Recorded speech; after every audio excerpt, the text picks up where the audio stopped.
Alrighty, ladies and gentlemen, welcome back to the channel, and with it, we know what the name of the game is this offseason for the Dallas Cowboys.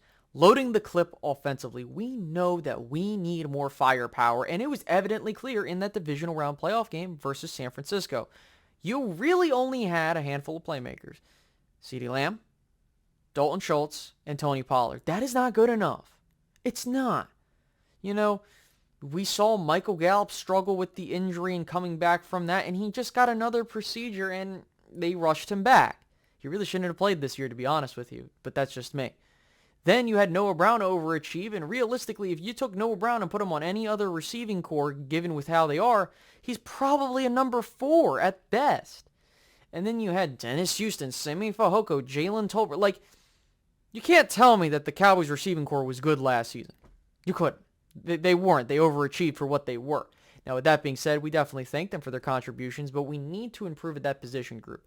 At the tight end spot, we know that Schultz most likely is gone, and with it, you got 2 young guys in Ferguson and Hendershot. I think that they're going to be just fine. You may look into getting another guy at that position, but that's okay. My thing is you have enough there to get the job done.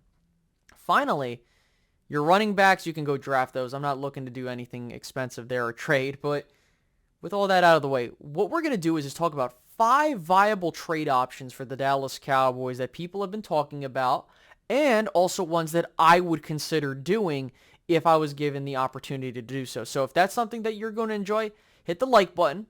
Subscribe if you're new and hit the notification bell. Sit back, relax. Let's get started into the possible trade partners that the Cowboys could have to upgrade this wide receiving core. Because let me tell you something. If we go into next year with minimal moves once again and the exact same receiving core, it's going to get ugly in 2023. Let me tell you that. So first off, let's go over a very popular trade proposal I've seen by many Cowboys fans, okay?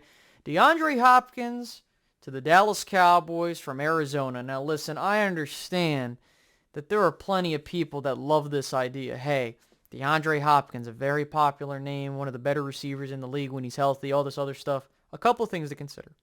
He has a no-trade clause, so that doesn't mean he's going to be like, hey, I don't want to go to Dallas, but you don't know that. We don't know.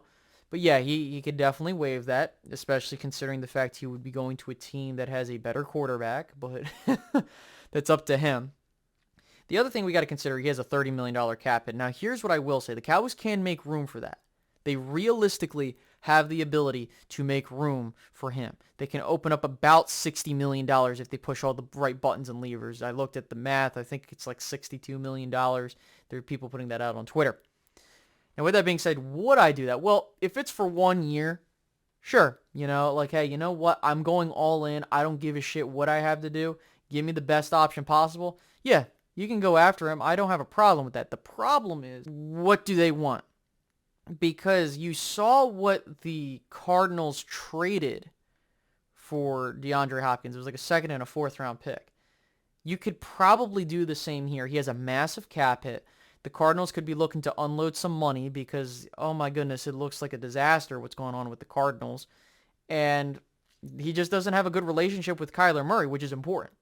So with that being said, I could see the Cowboys, like if it were me, I would maybe offer a 3rd round pick for DeAndre Hopkins, make the room for him and bring him on down. If that were the case, like if you're like, Space, would you make the move? I mean, sure, why not? But the biggest thing is the long-term implications, because I know a lot of people are going to talk about that. So the long-term implications, let's just assume he's on the Cowboys in 2023 and things don't work out. You can cut him in 2024 and you would be just fine. Yes, you would have a decent dead cap hit, but again, the main thing is you're getting out of the contract. It would be the final year, and you can cut your ties and not have to worry about anything outside of that. You could just let him go, and you would save money either way. I just want to make that clear. So that's the first option. I would at most give up a 3rd round pick for a guy like DeAndre Hopkins.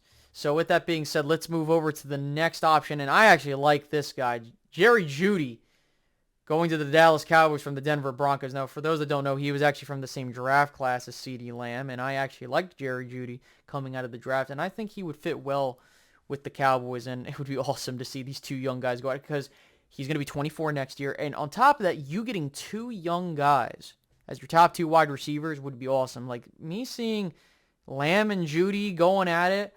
Now, here's the thing. He will most likely have his fifth-year option picked up, which the Cowboys would most likely have to do. And if that's the case, it's probably going to be around $10-ish million, something like that.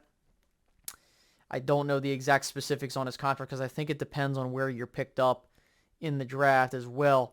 But with that being said, you would have to give him a contract extension. And so you would have to think to yourself, okay, if you want a guy that's talented and is going to be your, like, you got your CeeDee Lamb superstar wide receiver, this guy's going to be your star guy on the other side, and you realistically could go with these two for the next couple of years. This is like a long-term option. Now, this would be a more expensive pick. So for me, the way I would look at it is that you're probably looking at giving up a day 2 pick.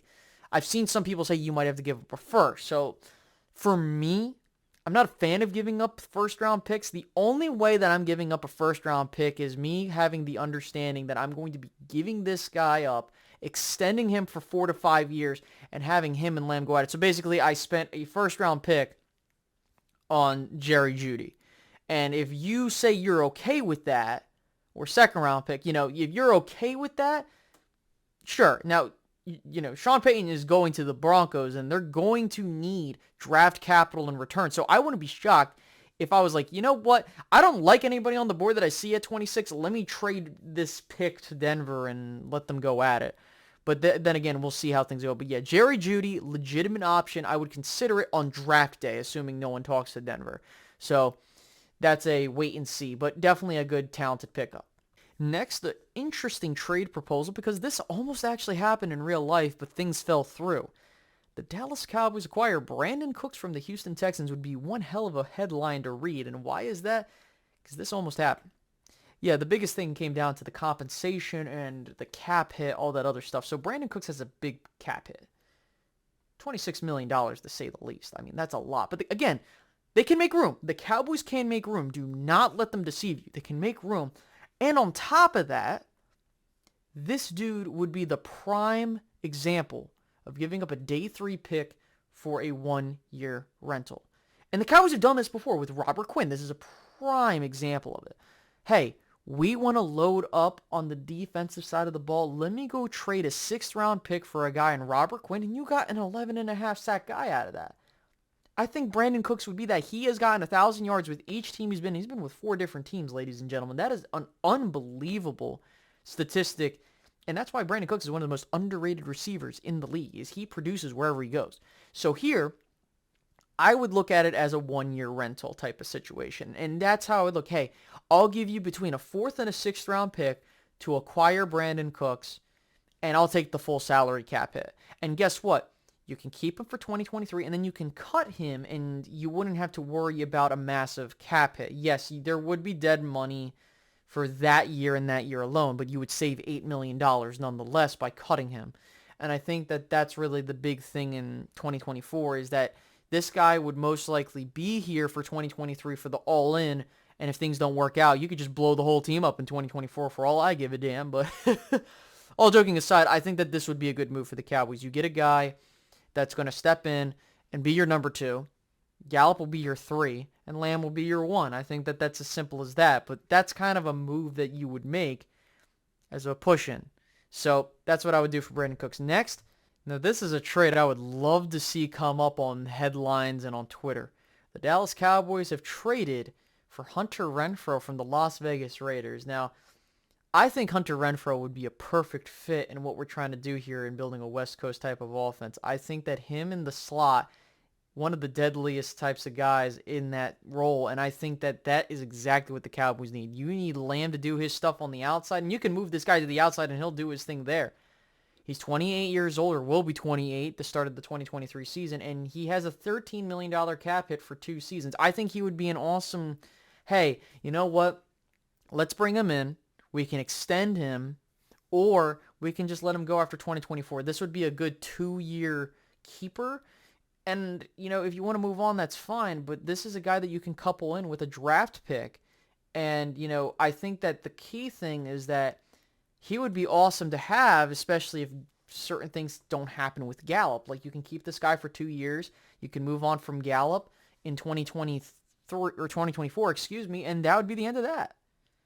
I would love to see Hunter Renfrow in Dallas. I would give up a second-round pick for him, and, why not? Just ask, hey, what are you looking for Hunter Renfrow? I heard he is on the trade block, and the Raiders and the Cowboys usually make deals a good chunk of the time. But what about going after Devontae Adams? Well, that's not happening, guys. I'm sorry. It's not happening, and, I understand that we can maybe swing for the fences, but they made a massive commitment there, and really, let them figure it out. But give me Hunter Renfrow here in Dallas, and I'll be ecstatic. And the final one is more of a solid wide receiver 3 if you think that Gallup is going to be your wide receiver 2, and you're not going to go after a draft pick. Kendrick Bourne to the Dallas Cowboys from the New England Patriots. Now, he has the cheapest cap hit of all these other guys. $6 million. I think that throwing in, especially if the Patriots don't want to bring him back in 2024, hey, give me a day 3 pick. I'll give you a day 3 pick, and you give me Kendrick Bourne, and we'll call it a day. He would be a solid wide receiver 3 for you, and he would be an immediate upgrade over what you have now. That's kind of the option where I'm like, okay, if you're going the cheap, I'm going to trade for someone that's a decent deal, and maybe I can let him go in 2024. That's Kendrick Bourne for you, bro. I think that he would be great at stretching the field and also, just being an all-round,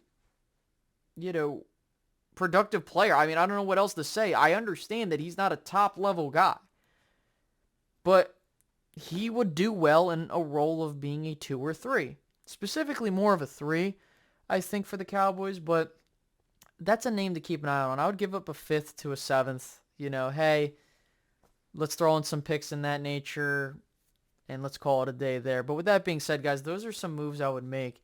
And by all means, I would definitely get on the phone for other options. But these are the 5 that I think are realistic for the Cowboys to pursue if they open up the space.